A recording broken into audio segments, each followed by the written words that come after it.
प्यारे दोस्तों, वीडियो को आखिर तक देखिए, आपके रोंगटे खड़े हो जाएंगे। मेरा नाम संगीता है। मेरी उम्र 48 साल है, लेकिन मेरी खूबसूरती देखकर कोई भी मेरी उम्र का अंदाजा नहीं लगा सकता। मेरी हाइट 5 फीट 2 इंच है और मैं बहुत मोटी हूं और मैं एक फिट बॉडी वाली औरत हूं। मेरी करवी कमर लोगों को मुझे घूरने पर मजबूर कर देती है। मैं एक ऐसी औरत हूं जो अभी भी अपनी जवानी का पूरा मजा ले रही है। मेरे लंबे काले बाल, गोरा रंग और आंखें सबको पागल कर देती है।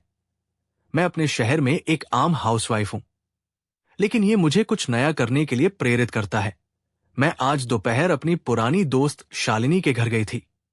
शालिनी और मैं कॉलेज के समय से दोस्त हैं और हमारा रिश्ता बहुत पुराना है।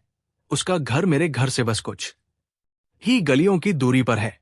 उस दिन मैंने लाल साड़ी पहनी थी, जिससे मेरे बाल और भी सुंदर लग रहे थे। मैंने जानबूझकर कम मेकअप किया, पिंक लिपस्टिक, हल्का मस्कारा लगाया और बाल खुले रखे। जैसे ही मैं शालिनी के घर पहुंची, मैंने देखा कि उसका बेटा सैंडी घर पर था। सैंडी 22 साल का जवान लड़का है, लंबा, गोरा और हैंडसम, चौड़ी छाती और मस्कुलर बाहें। उसे देखकर मेरा दिल जोर से धड़क उठा। मैंने उसे पहले भी कई बार देखा था, लेकिन उस दिन उसकी आंखों में एक अलग ही चमक थी। मेरी इच्छा जागने लगी। मैं हर 2 मिनट में सैंडी को ढूंढती थी। वो अपनी टाइप की टी-शर्ट और जीन्स में हीरो जैसा लग रहा था। वो आदमी उससे बात करने लगा और पूछा, क्या तुम आज घर पर हो? सैंडी मुस्कुराया और बोला, हाँ आंटी, क्यों कोई काम था? मैंने फिर पूछा। मेरी आवाज में गुस्सा था। मैंने फिर उसकी तरफ देखा। सैंडी आकर सोफे पर मेरे बगल में बैठ गया। शाली किचन में चाय बना रही थी और हम लिविंग रूम में अकेले थे। मेरा दिल जोर जोर से धड़क रहा था। मैंने हिम्मत जुटाई और सैंडी पर हाथ रखा। उसे धीरे से छुआ। उससे कुछ नहीं कहा, बस मुझे चुपचाप देखा। मेरी हिम्मत और बढ़ गई। बस सैंडी खड़ा हुआ और बोला, मां मैं बाहर जा रहा हूं। वो बाहर गया और करीब 10 मिनट बाद वापस आया। मैंने शालिनी को बुलाया और मुस्कुराते हुए कहा, तुम्हारा बेटा बड़ा हो गया है। वो बहुत बड़ा और ताकतवर दिखता है और उसका व्यवहार भी कमाल का है। शालिनी ने मुस्कुराते हुए जवाब दिया, वो मेरा बेटा है, उसे बड़ा होना चाहिए। तुम ये सब क्यों पूछ रही हो? मैंने शरारती अंदाज में कहा, मैं उसे बहुत देर से देख रही हूं। जरूर कुछ तो बात है, शालिनी हैरानी से बोली। ओ तुम भी संगीता?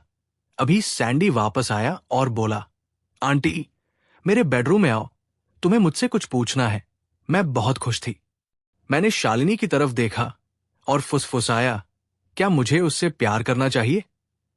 शालिनी ने तुरंत मना कर दिया, नहीं संगीता, ये गलत है, वो मेरा बेटा है।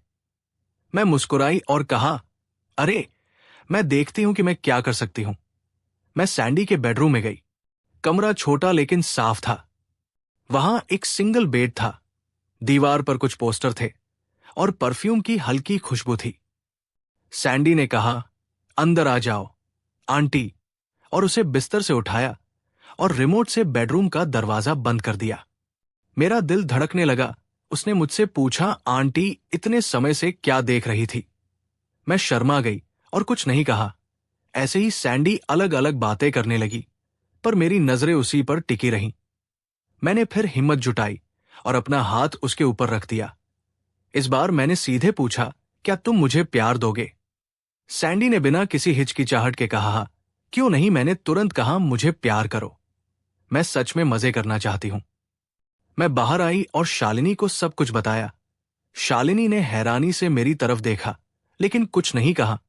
मैं किचन में गई, सैंडी के लिए दूध बनाया और उसे उसके कमरे में ले गई। मैंने उसे अपने हाथों से दूध पिलाया और वो मेरी आंखों में देख रहा था। उसकी आंखें मुझ पर टिकी हुई थी। सैंडी ने फिर से दरवाजा बंद कर दिया। मैंने धीरे से अपनी साड़ी उतार दी। अब कमरे में सिर्फ मैं और सैंडी थे, पूरे कपड़ों में फंसे हुए, और सैंडी की नजरें उस पर टिकी थी। उसके शरीर को ऐसे छू रही थी जैसे उसे भूख लगी हो। मैंने उससे पूछा, तुम अनुभवी लगते हो। मैंने उससे कहा, नहीं, फिर हम एक दूसरे से प्यार करने लगे। मेरे शरीर में एक सिहरन दौड़ गई। फिर संगीता ने उससे पूछा कि उसने कितने जवान मर्दों से प्यार किया है। मैं हंस पड़ी और बोली, मैंने अभी तक किसी के साथ नहीं किया, तुम पहले हो। उसने मजाक में जवाब दिया, अरे मेरी उम्र तो देखो, मैं 48 साल की हूं। वो पूरी तरह से मुझसे प्यार करने लगा और मैं जोर से चिल्लाई। थोड़ी देर बाद दर्द कम हुआ और फिर मैं भी उसका साथ देने लगी। फिर मैंने कहा, बस करो सैंडी। मुझे मजा आ गया, लेकिन सैंडी ने कहा, मैं अभी भी करना चाहता हूं। हम दोनों थक गए थे। फिर सैंडी और मैं कमरे से बाहर निकल गए और मैं घर चली आई। और अब जब भी मौका मिलता है मैं सैंडी के घर जाती हूं और मजे करती हूं। तो दोस्तों, ये थी आज की कहानी। एक ऐसी कहानी जो रहस्यों, भावनाओं और सवालों से भरी थी। अगर आपको यह वीडियो पसंद आया तो प्लीज इसे लाइक करें और अपने दोस्तों के साथ शेयर करें, ताकि ये दिल को छू लेने वाली कहानी ज्यादा से ज्यादा लोगों तक पहुंचे। और अगर आप आगे भी ऐसी ही रहस्यमयी, दिलचस्प और सोचने पर मजबूर करने वाली कहानियां सुनना चाहते हैं तो हमारे चैनल को सब्सक्राइब करना न भूलें, क्योंकि हम हर बार आपके लिए कुछ नया और अनएक्सपेक्टेड लेकर आते हैं।